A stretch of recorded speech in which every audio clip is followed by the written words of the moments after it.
Good to be with you once again, trusting that God is moving into your heart and into your situation with His peace and with His power. You know, these are truly unusual times. And the way I respond to the fact that they are unusual times is that in unusual times, our God will do unusual things to meet our needs. Sometimes we keep God too much in the box. Sometimes we think that God can't do something because the circumstances or the situations are difficult or unknown or unperceived by us. But the truth of the matter is that God has already foreseen.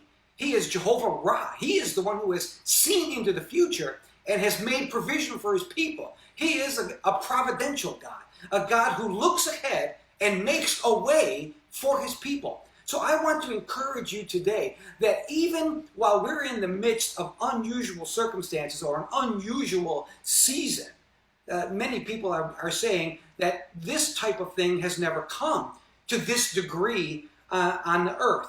I don't know that that's necessarily true, but it is certainly an unusual time. But the point and the focus of the believer at this time has to be upon our God who does unusual things for His people. He will not abandon us. He will watch over us. He will keep us, and He will bring us out into fruitful places.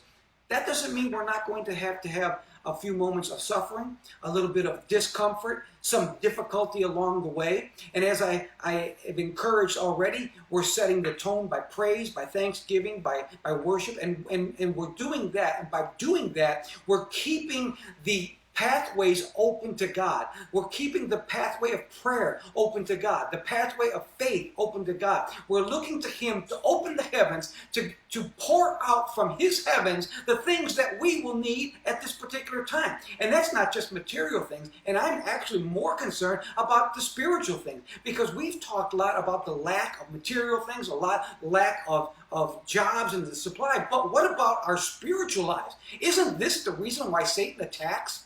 Anyway, the real focus, the real treasure that Satan wants to get at, and the outcome of these things is a spiritual thing. He's trying to knock us off our game. He's trying to make us ineffective in this world at this time and at this season. We have to say no. We have to stay close to God, and we will see the mighty hand of God do unusual things in our behalf if we remain faithful and full of faith.